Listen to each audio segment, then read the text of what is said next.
Attorney General Pam Bondi had just revealed secret papers, and immediately Diddy started pleading for forgiveness. The entire courtroom stared in shock as the reality came crashing down. What could have been so terrible that it forced Diddy to abandon his legal fight? Sean Diddy Combs stayed frozen in his seat while Attorney General Pam Bondi walked toward the judge's desk, carrying a heavy brown folder. His lawyer Marcus Rodriguez spoke quietly and quickly into his ear. "Judge, the Justice Department asks permission to reveal documents that were previously hidden and relate to this trial," Bondi declared. Her words echoed through the crowded courtroom. Judge Catherine Williams fixed her eyeglasses. "What reasons do you have, Miss Bondi?" Fresh proof has appeared that completely goes against what the defendant said in court last week. These papers show money records and messages that tell a totally different story about Mr. Combs' actions. Diddy's media person Sarah Chen typed frantically on her cell phone from the audience area. The news chaos outside had been crazy, but this was about to become much worse. "I object, Your Honor," Rodriguez jumped up. "The prosecution is showing off. These supposed documents should have been shared during the evidence exchange process." Bondi turned to look at the defense table. "Mr. Rodriguez, these papers were locked away by federal command until yesterday. The FBI only released them after finishing their investigation into related cases." Special Agent David Torres sat in the front row and nodded toward Bondi. He had been the main detective on the financial crimes team that had been following suspicious money moves for many months. "I will permit it," Judge Williams announced. "But Ms. Bondi, I want to examine these documents in my private office first." During the break, Diddy's legal team gathered together in the corridor. His co-lawyer Jennifer Park appeared very pale. "Sean, if these documents reveal what I believe they reveal, we need to seriously think about making a deal with prosecutors," she said quietly. "Absolutely not." Diddy shook his head. "I'm not confessing to anything I didn't do." Rodriguez pulled out his cell phone. "I'm receiving calls from 3 different news reporters. Someone told them that Bondi has definitive proof." Meanwhile, in the prosecutor's office, Bondi looked over the documents with her team. Assistant District Attorney Michael Thompson pointed to several marked sections. "The money transfers alone are very damaging, but when combined with the recorded phone calls from the surveillance operation, this case just became completely solid," Thompson said. Federal prosecutor Lisa Martinez added, "Agent Torres verified that all electronic messages are real. The defendant's phones were legally monitored through approved wiretaps." Back in the courtroom, the court officer called for quiet as everyone returned. Judge Williams came out of her chambers looking serious. "After examining the documents, I find them acceptable. Ms. Bondi, you may continue with your presentation." Bondi stood up and spoke to the jury. "Ladies and gentlemen, what you're going to witness will completely transform how you see this case. These documents show a clear pattern of lies, financial tricks, and blocking justice that went on for several years." She lifted up the first document. This is a bank statement showing a $2.3 million money transfer made just hours after Mr. Combs was first approached by federal investigators. Diddy's expression stayed calm, but his hands shook slightly. Rodriguez wrote notes frantically, while Park looked at their witness list, knowing they would need to completely change their defense plan. The jury leader, James Patterson, leaned forward, clearly interested. Several other jury members looked at each other as Bondi continued her presentation. "The prosecution will prove that these weren't single events, but part of a planned effort to hide money and scare witnesses." As the first day of testimony ended, Diddy left the courthouse through a side door surrounded by security guards. The real fight was just starting. The next morning brought crushing testimony from forensic accountant Rebecca Foster. She had spent months untangling Diddy's complicated financial network, and her discoveries painted a picture of intentional hiding. Mr. Combs used a network of fake companies, overseas accounts, and digital currency transactions to move about $47 million over the past 3 years. Foster explained to the jury, pointing to a detailed chart on the courtroom screen. Bondi stood next to the display. "Miss Foster, can you explain why these particular transactions are important?" "Certainly. Each transfer happened within 48 hours of law enforcement activity. This pattern shows that the movement of money was a response to investigation pressure. Diddy's defense attorney Rodriguez questioned aggressively. Ms. Foster, isn't it true that rich people commonly use complex financial structures for legal tax planning? Yes. But legal structures don't typically involve multiple currency exchanges. Through countries with banking privacy laws followed by immediate cash withdrawals, Judge Williams called for a short break. During the pause, Diddy's business manager Tony Alvarez was seen in an intense discussion with the defense team.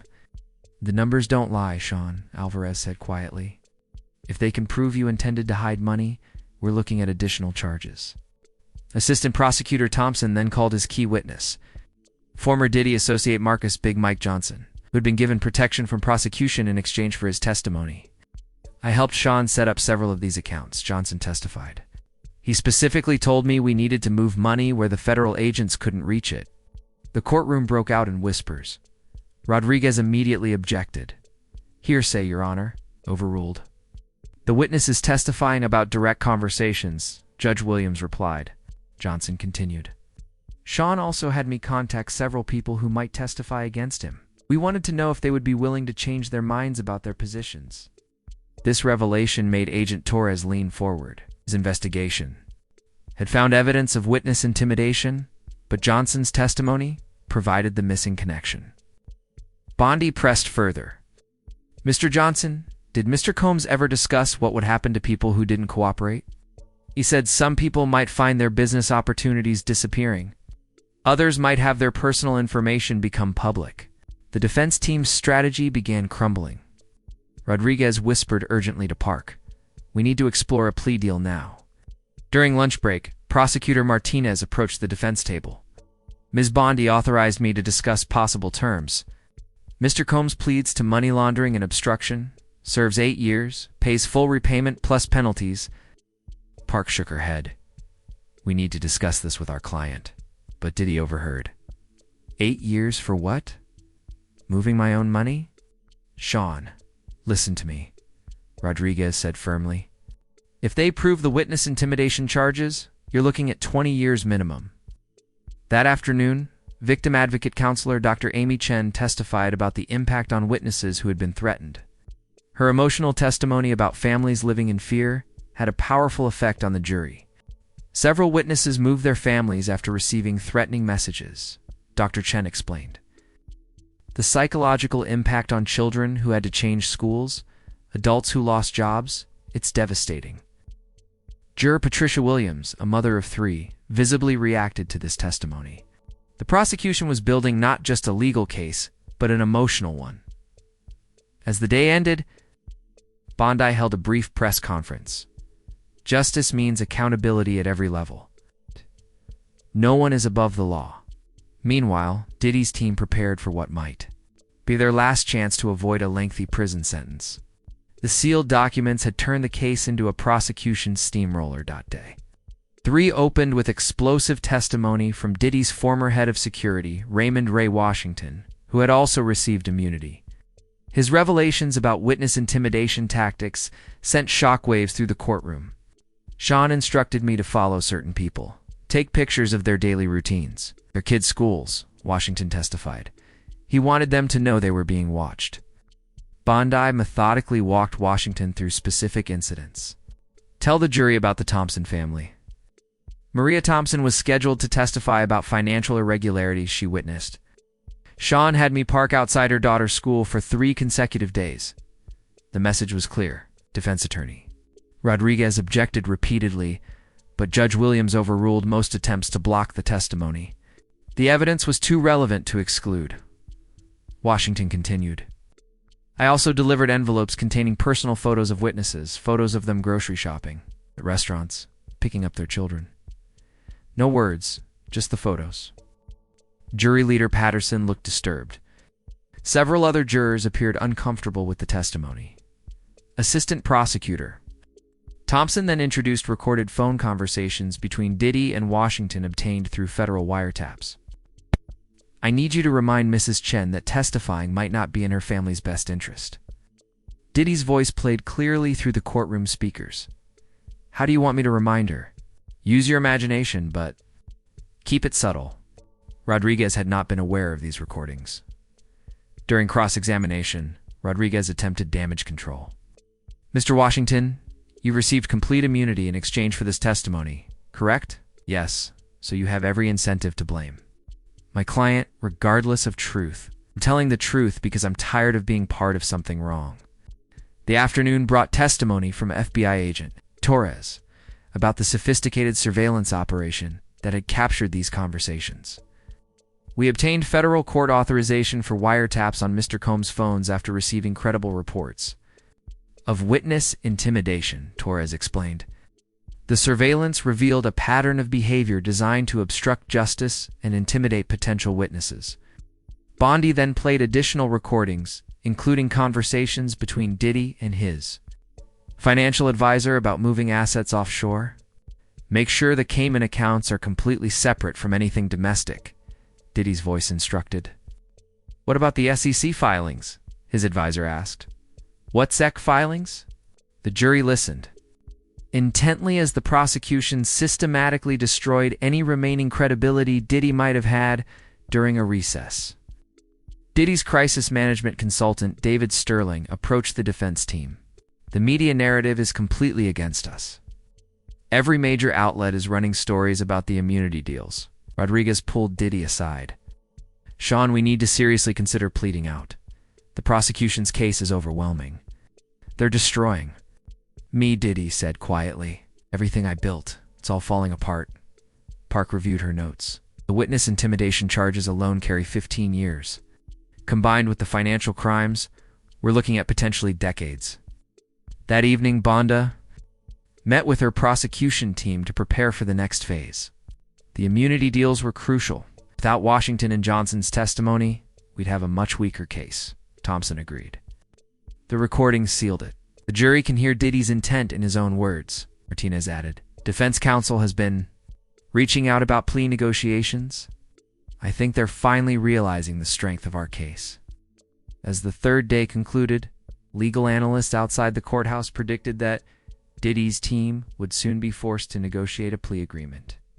The sealed documents had revealed far more than anyone anticipated, and the immunity deals had provided devastating insider testimony that would be nearly impossible to overcome. The fourth day began with closed-door negotiations in Judge Williams' chambers. Diddy's legal team had requested an emergency meeting to discuss a potential plea agreement. Your Honor, my client is prepared to consider a negotiated resolution, Rodriguez announced, his voice strained from sleepless nights preparing for this moment. Bondi sat across the table with her team. People's position hasn't changed. 8 years for money laundering and obstruction. Full restitution of $47 million, plus $15 million in penalties. That's excessive, Park interjected.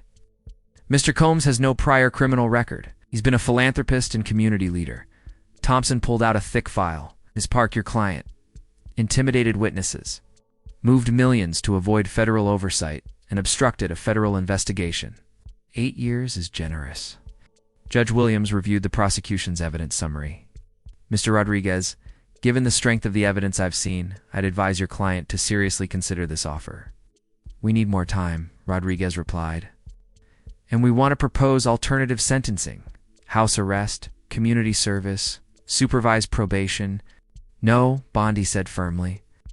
Mr. Combs used his wealth and influence to intimidate ordinary citizens. Prison time is non-negotiable.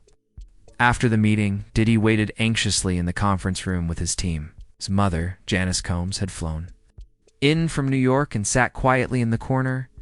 Son, maybe it's time to think about accepting responsibility, she said softly. 8 years is better than 20. Mom, I can't just give up. Think about what this means for my kids, my legacy. His eldest son, Justin Combs, had been fielding calls from reporters all morning. Dad, the story's everywhere. TMZ, CNN, everybody's covering it. Meanwhile, in the prosecutor's office, Bondi reviewed victim impact statements with her team. Maria Thompson, the key witness who'd been intimidated, had submitted a particularly powerful statement. Us to school, Thompson's statement read. I had to explain that sometimes telling the truth makes bad people angry. No child should have to live with that fear. Agent Torres briefed the prosecution team on additional evidence. We've identified 12 separate instances of witness intimidation. The pattern is clear and consistent. What about the financial crimes? Martinez asked. The offshore accounts contained $23 million in untraceable funds. Mr. Combs clearly intended to hide assets from federal investigators. Back in the courtroom, public proceedings resumed with testimony from IRS criminal investigation. Agent Sandra Lopez. Mr. Combs filed tax returns declaring income of $12 million in 2023. While simultaneously moving $31 million through offshore accounts, Lopez testified. This represents a clear attempt to evade federal tax obligations while maintaining the appearance of compliance.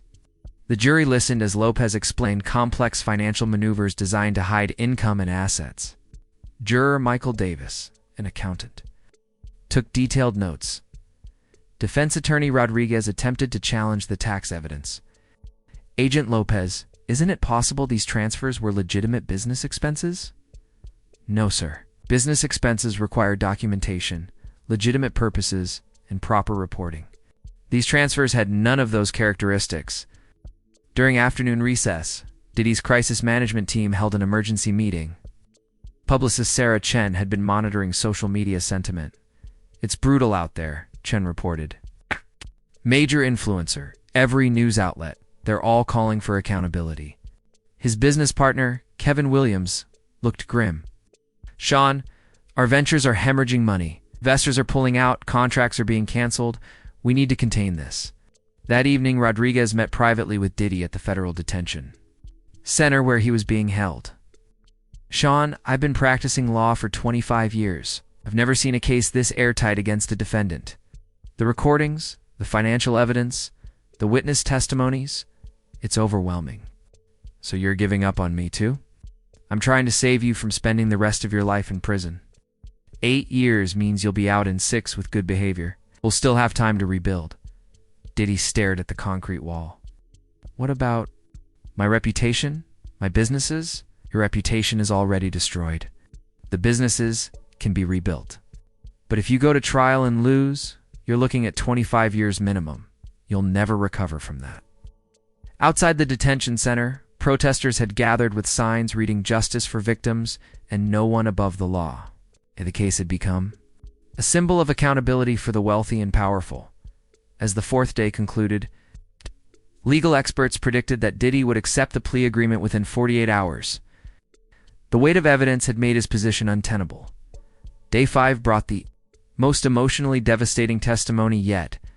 Bondi called Maria Thompson, the witness who'd been intimidated, to testify about the impact of Diddy's actions on her family. Thompson, a 34-year-old single mother, approached the witness stand nervously. She'd worked as an accountant for one of Diddy's subsidiary companies and had witnessed financial irregularities. Ms. Thompson, please tell the jury what happened after you reported suspicious transactions to federal investigators. Bondi requested gently. Within a week, strange cars started appearing outside my house. My daughter Emma, she's only 8, asked me why the same black SUV was always parked across the street when she got home from school. The jury listened intently as Thompson described escalating intimidation tactics. Asterisk then. I started receiving photos in my mailbox, pictures of me grocery shopping, dropping Emma at school, even inside restaurants where we'd eaten dinner. Someone was watching us constantly. Oh, you're... Patricia Williams, herself a mother, looked visibly upset. Several other jurors appeared disturbed by the testimony. What impact did this have on your daily life? Bondi continued. I stopped sleeping. Emma started having nightmares. We moved in with my sister for 2 months because I was terrified to stay in our own home. Defense attorney Rodriguez objected. Your Honor, this testimony is highly prejudicial and lacks foundation connecting my client to these alleged activities. Overruled. The witness may continue, Judge Williams replied. Thompson's voice trembled as she continued. The worst part was when Emma asked me if we were in danger.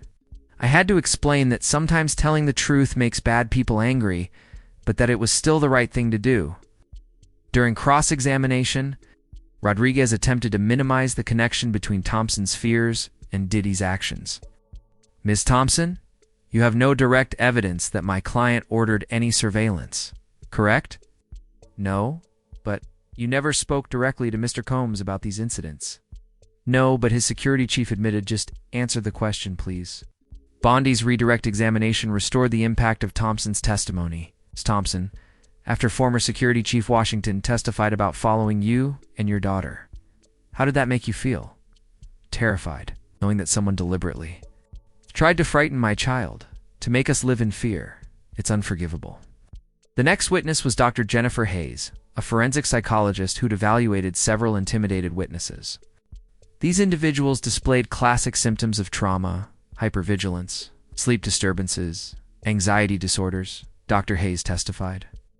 The systematic nature of the intimidation created lasting psychological damage. In your professional opinion, were these fear responses reasonable? Thompson asked. Absolutely. When someone demonstrates they can track your movements, photograph your children, and invade your privacy at will, the fear response is both reasonable and adaptive. The afternoon brought testimony from witness Robert Chen, a former business associate who'd also been intimidated. I received a phone call telling me that testifying would be bad for business, Chen testified. Within a week, 3 major clients canceled their contracts with my company. Did you believe this was connected to your planned testimony? Bondi asked. Absolutely. The timing was too convenient to be coincidental. Agent Torres then testified about the FBI's witness protection recommendations. We advised 5 witnesses to relocate temporarily due to credible threats to their safety, Torres explained. This is highly unusual in white-collar crime cases. During recess, Diddy's legal team huddled desperately. The victim testimonies were devastating their clients' remaining credibility. The jury is clearly sympathetic to these witnesses, Park observed. Thompson's testimony about her daughter was particularly damaging. Rodriguez nodded grimly. We need to revisit the plea negotiations. The prosecution's case is stronger than we anticipated. Meanwhile, victim advocate Dr. Amy Chen met with Thompson outside the courtroom. You did incredibly well. Your courage in testifying will help ensure this doesn't happen to other families. That evening, Bondi held a press conference addressing the victim testimonies. Today we heard from ordinary citizens who showed extraordinary courage. They chose truth over fear, justice over silence. The intimidation tactics employed in this case represent an assault on our justice system itself. When witnesses are threatened for telling the truth, democracy itself is under attack. Back at the detention center, Diddy met with his mother and closest advisors. The weight of the victim testimonies had clearly affected him. John, those people have families, children, his mother said quietly. Maybe it's time to think about making this right. His longtime friend and advisor, Andre Harold Jr., nodded. The testimony today was devastating. The jury sees you as someone who terrorized innocent families. As Day 5 concluded, legal observers noted a significant shift in public opinion. The victim testimonies had transformed the case from a financial crime story into a narrative about powerful individuals abusing ordinary citizens. The 6th day opened with Diddy's defense team requesting another emergency meeting with Judge Williams. The victim testimonies had clearly rattled their strategy. Your Honor, my client wishes to address the court directly regarding the plea negotiations, Rodriguez announced, his voice betraying the desperation of their position. In chambers, Diddy sat between his attorneys looking haggard. The weight of the testimony had clearly affected him. Mr. Combs, you understand that anything you say here could potentially be used against you if these negotiations fail? Judge Williams asked. Yes, Your Honor. I just want to say that I never intended for anyone to be hurt or frightened. Bondi leaned forward. Mr. Combs, the evidence shows a systematic campaign of intimidation directed at families with children. Your intentions are irrelevant. I know how this looks, Diddy continued. But I built my career helping people, creating opportunities. Don't want to be remembered as someone who terrorized families. Thompson, representing the prosecution, pulled out his notes. Mr. Combs, are you prepared to accept responsibility for the charges against you? There was a long pause. Diddy's hands trembled slightly as he considered his response. I want to make this right, he said finally. But 8 years my kids will grow up without their father. The victim's children are growing up with trauma. Because of your actions, Bondi replied firmly. Justice requires accountability. Judge Williams intervened. Mr. Combs, I've reviewed all the evidence. The prosecution's case is overwhelming. If you proceed to trial and are convicted, you're looking at significantly more than 8 years. Park whispered urgently to her client. Sean, we need to seriously consider this offer. The alternative could be decades in prison. Can we discuss modifications to the sentence structure? Rodriguez asked. Perhaps work release? Community service? No, Martinez responded. Mr. Combs used his wealth and influence to intimidate witnesses. Prison time is non-negotiable. Back in the courtroom, proceedings resumed with testimony. From FBI forensic accountant Michael Foster, Rebecca Foster's colleague, our analysis revealed that Mr. Combs moved $47 million through 23 different accounts across 8 countries, Foster testified. This level of complexity requires sophisticated planning and clear intent to conceal. The jury listened as Foster explained how the money trail connected to specific dates when federal investigators had contacted Diddy's associates. Each major transfer occurred within 72 hours of law enforcement activity. This pattern demonstrates consciousness of guilt. Defense attorney Rodriguez cross-examined aggressively. Mr. Foster, wealthy individuals commonly use complex financial structures for privacy and tax efficiency, correct? Yes. But legitimate structures don't involve multiple currency exchanges through countries with banking secrecy laws followed by immediate cash withdrawals to untraceable accounts. During lunch recess, Diddy's family held an emotional meeting in the courthouse conference room. His mother Janice had tears in her eyes. Son, I raised you better than this. It's those families. Those children, they don't deserve what happened to them.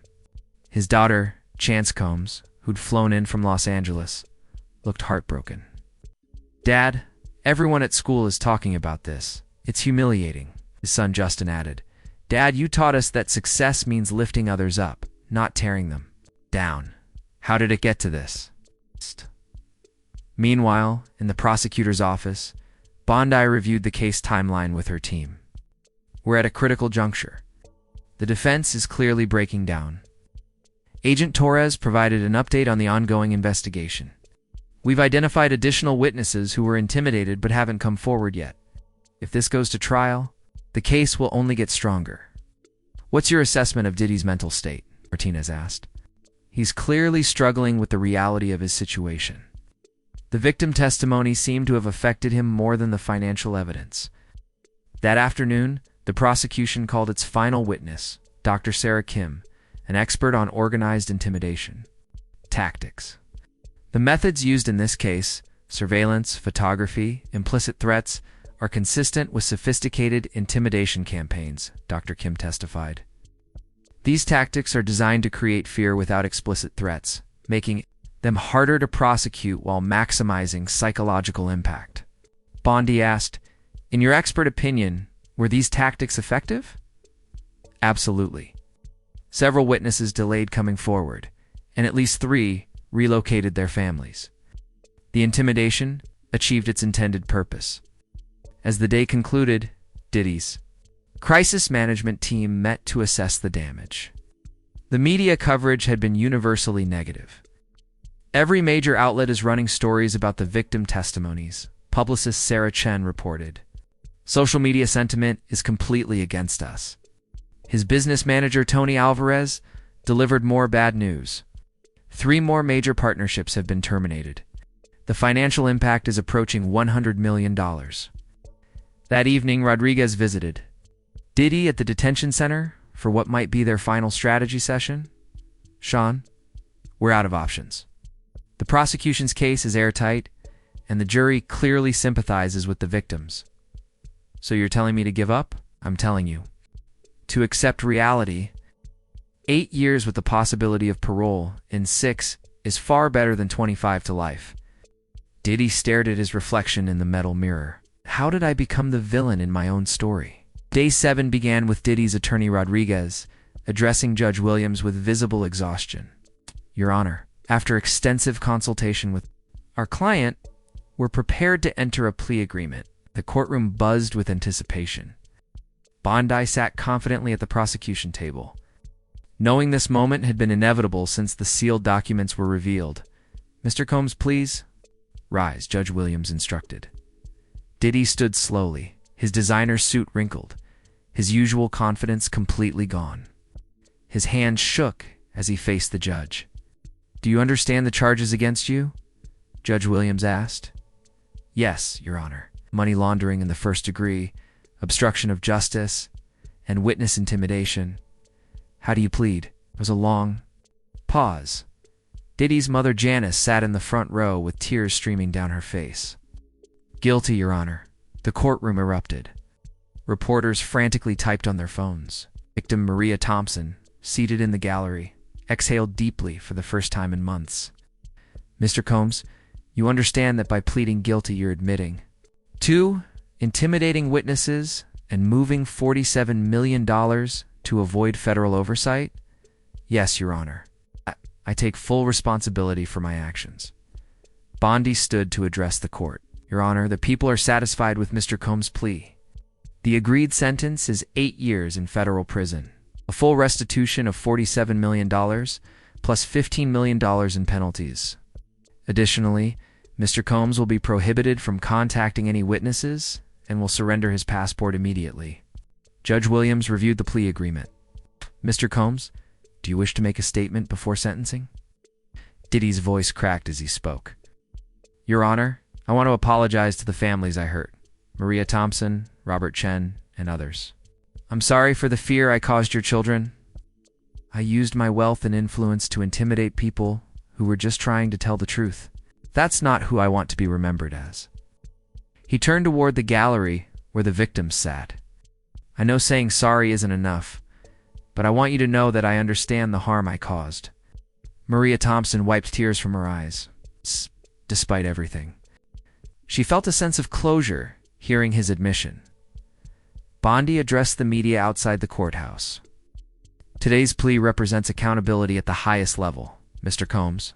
Admission of guilt validates every victim who courageously came forward.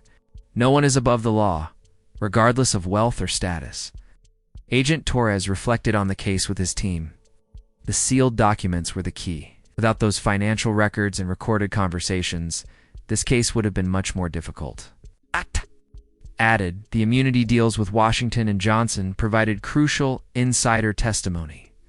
Their cooperation was essential. Meanwhile, Diddy's business empire began its collapse. His record label Bad Boy Entertainment announced it was ceasing operations. Multiple lawsuits from former business partners were filed within hours. His crisis. Management team held a final meeting. "The brand is toxic," publicist Sarah Chen admitted. "Recovery will take decades, if it's even possible." That evening, Diddy met with his children at the detention center. His son Justin struggled to find words. "Dad, I'm angry, but I still love you. Use these 8 years to become the man you taught us to be," his daughter Chance added. "Make it count, Dad. When you get out, be better." As the 7th day concluded, legal experts noted that Diddy's guilty plea had sent shockwaves through the entertainment industry. Other high-profile figures with similar allegations were reportedly consulting with attorneys. The case had become a watershed moment for accountability among the wealthy and powerful. 3 weeks later, sentencing day arrived. Judge Williams' courtroom overflowed with victims, family members, and global media. Diddy entered in an orange jumpsuit, his fall from music icon to convicted felon stark and complete, though his team had prepared a final statement. The plea agreement left little suspense. "Mr. Combs," Judge Williams began, "you used your wealth and power to intimidate witnesses, obstruct justice, and terrorize families. You turned influence into a weapon." Maria Thompson addressed the court. "My daughter still asks why bad men followed us, but today she'll see that justice works even for the powerful." Robert Chen followed. "My business was targeted because I told the truth, but I'd do it again. Truth matters more than money." Pam Bondi spoke last for the prosecution. This plea affirms every victim who stood up. Justice applies to all. Wealth does not excuse criminality. The sentence: 8 years in federal prison with no parole for the first 4. Diddy was also ordered to pay $47 million in restitution and $15 million in penalties, Judge Williams closed firmly. You are hereby sentenced in accordance with the agreement. Diddy's mother wept as bailiffs led him away. His children sat silent. Absorbing the gravity of his choices, outside victim advocate Dr. Amy Chen addressed reporters. This case proves that witness intimidation won't be tolerated, no matter how rich or famous the defendant. FBI agent Torres added, our methods in this case will become the model for future prosecutions of powerful offenders. As fallout spread, several industry figures sought legal counsel.